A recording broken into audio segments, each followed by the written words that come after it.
Hello everyone મિત્રો, જય દ્વારકાધીશ, જય શ્રી કૃષ્ણ મિત્રો. મિત્રો આપણે આવી ગયા છીએ એક નવા લર્નિંગ વિડીયો સાથે. ઓકે, હવે મિત્રો કાલે એક ભાઈની કોમેન્ટ હતી કે તમે એન્ટ્રી, એક્ઝિટ અને ટાર્ગેટ ઉપર વિડીયો બનાવો. હવે મિત્રો તમે એક વાત સમજી લો, માર્કેટમાં એન્ટ્રી, એક્ઝિટ અને ટાર્ગેટ ક્યારે બને છે? જ્યારે તમારી પાસે કોઈ પ્રોપર સેટઅપ છે, તમને માર્કેટની ડાયરેક્શન ખબર છે, માર્કેટ અપ ટ્રેન્ડમાં છે કે ડાઉન ટ્રેન્ડમાં એ ખબર છે, અને માર્કેટનું થોડું ઘણું નોલેજ જોઈએ. ઓકે, ને મિત્રો જો તમારી પાસે સાવ નોલેજ ના હોય તો તમે અમારી લર્નિંગ સિરીઝ સ્ટાર્ટ કરી શકો છો. એમાં લર્નિંગ સિરીઝમાં તમને બેઝિક થી એડવાન્સ સુધીનું તમને શીખવાડવામાં આવશે અને રોજ વિડીયો અપલોડ થતા રહેશે. ઓકે, ચેનલમાં. એટલે તમે ચેનલને સબસ્ક્રાઇબ પણ કરી દો અને વિડીયો ગમ્યો હોય તો લાઈક પણ કરતા જાજો. ઓકે મિત્રો, માર્કેટમાં એન્ટ્રી, એક્ઝિટ અને ટાર્ગેટ નક્કી ક્યારે થાય? પહેલા તો જ્યારે મિત્રો માર્કેટ કોઈ પણ એક ડાયરેક્શનમાં છે, માની લો કે તમે માર્કેટમાં એક અપ ટ્રેન્ડ ગોત્યો છે. ઓકે, ગોત્યો એટલે માર્કેટ એક અપ ટ્રેન્ડમાં છે, રાઈટ? હવે મિત્રો તમે જોવો કે માર્કેટ એક અપ ટ્રેન્ડમાં છે, આપણને કોલ બાજુનો એક ટ્રેડ મળે છે, તો આપણે નાનો સ્ટોપ લોસ રાખીને મોટો પ્રોફિટ કેચ કરી શકીએ છીએ, કારણ કે માર્કેટ અપ ટ્રેન્ડમાં છે. અને મિત્રો જો માર્કેટ અપ ટ્રેન્ડમાં હોય અને તમને ડાઉન સાઈડનો ટ્રેડ મળે છે, તો પ્રોપર રિસ્ક મેનેજમેન્ટ સાથે ટ્રેડ કરવાનું. ઓકે, આપણો સ્ટોપ લોસ ફિક્સ રાખવાનો અને ટાર્ગેટ પણ ફિક્સ રાખવાનો, કારણ કે માર્કેટ એક અપ ટ્રેન્ડમાં છે. ઓકે, ને આપણને ટ્રેડ મળ્યો છે ડાઉન ટ્રેન્ડમાં.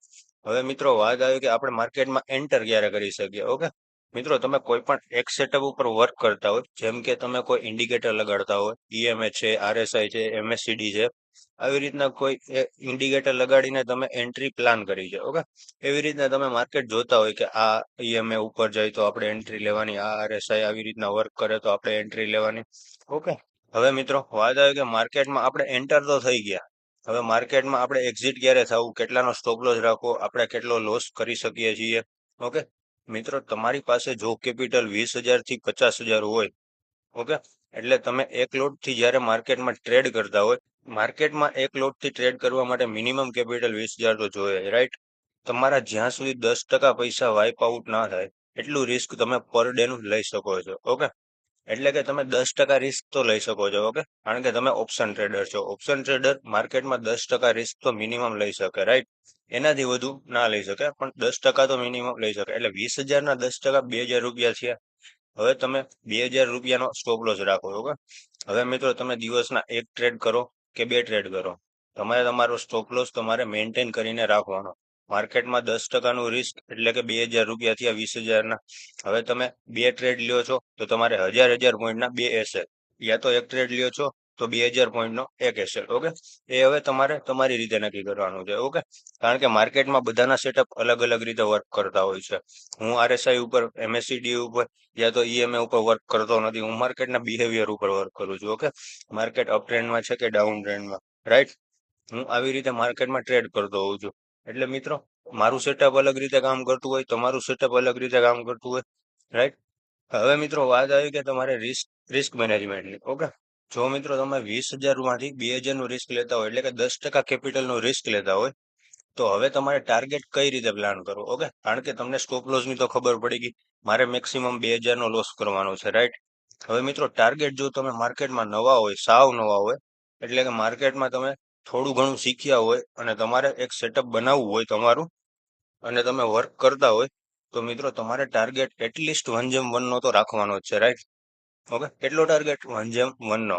એટલે મિત્રો જો તમારો 15 પોઈન્ટ નો સ્ટોપ લોસ હોય તો સામે તમારે 15 પોઈન્ટ નો ટાર્ગેટ રાખવાનો. અને મિત્રો જો બીજો ટાર્ગેટ આપણો 30 પોઈન્ટ નો રાખવાનો. અને મિત્રો જો તમે એક લોટ થી ટ્રેડિંગ કરતા હોય તો તમે 15 પોઈન્ટ બેસ્ટ છે. ઓકે, કારણ કે શરૂઆતમાં આપણે એક્યુરેસી જોવાની છે, નોટ જાજો પ્રોફિટ. ઓકે, એટલે મિત્રો તમારે એક્યુરેસી જોવાની છે, જાજો પ્રોફિટનું કાંઈ વિચારવાનું નથી. કારણ કે મિત્રો માર્કેટમાં જો તમારું કેપિટલ હશે તો તમે ટ્રેડ કરી શકશો. કેપિટલ વાઇપ આઉટ થઈ જશે તો એકવાર કેપિટલ વાઇપ આઉટ થઈ ગયું તો તમારાથી ટ્રેડ થશે નહીં. ઓકે, પાછા તમારે પૈસા ગોતવા જોશે, એવું આપણે માર્કેટમાં કરવાનું આવતું નથી. ઓકે, કારણ કે ગોતેલા પૈસાથી માર્કેટમાં ટ્રેડિંગ કરવાનું ના હોય. ઓકે, આપણે આપણા પૈસાથી ટ્રેડિંગ કરવાનું, જેટલું થાય એટલું કરવાનું, ન થાય તો માર્કેટમાં શીખો.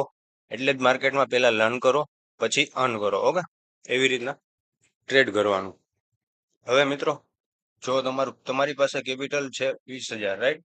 હવે તમે 15 પોઈન્ટ નો સ્ટોપ લોસ રાખ્યો, 15 પોઈન્ટ નો ટાર્ગેટ રાખ્યો, રાઈટ? હવે મિત્રો વાત આવી તમારા કેપિટલની. મિત્રો 20,000 નું તમારી પાસે કેપિટલ છે, રાઈટ? હવે તમે 15 પોઈન્ટનો ટાર્ગેટ અને 15 પોઈન્ટનો સ્ટોપ લોસ મૂક્યો છે. ઓકે, હવે આ 15 પોઈન્ટના સ્ટોપ લોસ અને 15 પોઈન્ટના ટાર્ગેટ સામે અમુક માણસો એવા હોય કે ટાર્ગેટ તો મૂકી દીધો હોય, માર્કેટે તેને ટાર્ગેટ પણ આપી દીધો હોય, પણ તેનાથી પ્રોફિટ બુક થતો ન હોય. ઓકે, તો હવે એનું શું કરવું? મિત્રો, જો તમે માર્કેટમાં નવા છો, સાવ નવા, તો તમે તમારો ટાર્ગેટ આવે તો તમારો ટાર્ગેટ એક ફિક્સ રાખો. એટલો ટાર્ગેટ મળે તો તમે બુક કરીને નીકળી જાઓ, કારણ કે માર્કેટને પૈસા વાઇપ આઉટ કરવામાં વાર નથી લાગતી. ઓકે, કારણ કે તમે જોયું જ હોય, પ્રીમિયમનું બિહેવિયર તમે જોયું જ હશે, એક્સપિરિયન્સ પણ કર્યો હશે. 3 કેન્ડલ ગ્રીન આપી હોય, 10 પોઈન્ટ ચડ્યા હોય, એક કેન્ડલ રેડ આવે છે, 15 પોઈન્ટ ડાઉન હોઈ જાય છે. રાઈટ? આવી રીતના મિત્રો પ્રીમિયમ વર્ક કરતું હોય છે.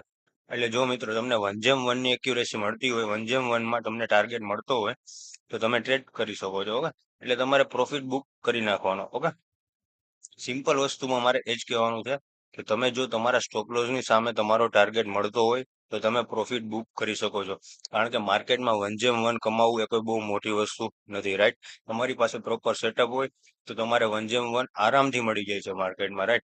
પણ પ્રોફિટ બુક કરવો ન કરવો એ આપણા ઉપર હોય છે, આપણી સાયકોલોજી ઉપર હોય છે. અને મિત્રો, મોટા ભાગના માણસો સાયકોલોજીમાં જ માર ખાય છે. ઓકે, કારણ કે જો કેવું થાય છે ખબર, માર્કેટમાં આજે તમે ટ્રેડ પાડ્યો. ઓકે, તમે 2000 નો એસએલ મૂક્યો, 2000 પોઈન્ટ નો એસએલ મૂક્યો, એટલે કે એપ્રોક્સ તમે 20 પોઈન્ટ નો એસએલ મૂક્યો. રાઈટ? નિફ્ટીમાં તમે 20 પોઈન્ટ નો એસએલ મૂક્યો અને તમે 20 પોઈન્ટ નો ટાર્ગેટ રાખ્યો અને બીજો ટાર્ગેટ 40 પોઈન્ટ નો રાખ્યો. રાઈટ? આવી રીતના તમે એક સેટઅપ તૈયાર કર્યું. હવે મિત્રો, માર્કેટે તમને 40 ની જગ્યાએ તમને 80 પોઈન્ટ આપી દીધા. રાઈટ? હવે માણસોની સાયકોલોજી કેવી થઈ જાય છે ખબર છે તમને? જો આ 40 પોઈન્ટની જગ્યાએ તમને 80 પોઈન્ટ મળી ગયા, હવે તમે બુક પણ કરી લીધા. રાઈટ? હવે તમે બુક પણ કરી લીધા, એટલે તમારું કેપિટલ વધી જશે. 20,000 માંથી તમારું કેપિટલ કેટલું થઈ જશે? 80 પોઈન્ટ મળ્યા, એટલે એટલીસ્ટ તમારું કેપિટલ કેટલું થઈ જાય છે? તમે પોઈન્ટ કાઉન્ટ કરશો ને. આપણે માની લઈએ, ચલો તમારું કેપિટલ થઈ ગયું 50,000. ઓકે, 20,000 માંથી તમારું કેપિટલ થઈ ગયું 50,000. હવે મિત્રો, માણસોની માનસિકતા અને સાયકોલોજી કેવી થઈ જાય છે ખબર છે? તમે એક વસ્તુ સમજી લો, તમને આજે માર્કેટે 80 પોઈન્ટ આપી દીધા, તો માર્કેટ કાલે તમને 80 પોઈન્ટ આપે એવું જરૂરી નથી. ઓકે, કાલે તમને 10 પોઈન્ટ પણ આપશે, 20 પોઈન્ટ પણ આપશે, 15 પોઈન્ટ પણ આપશે. એ જ સેટઅપ ઉપર માર્કેટ તમને લોસ પણ કરાવશે. એટલે તમે 50,000 માંથી કેટલું રિસ્ક લઈ શકો છો, એ બધું તમારે મેનેજમેન્ટ કરીને ચાલવાનું. ઓકે, માર્કેટમાં એક સેટઅપ તૈયાર કરો.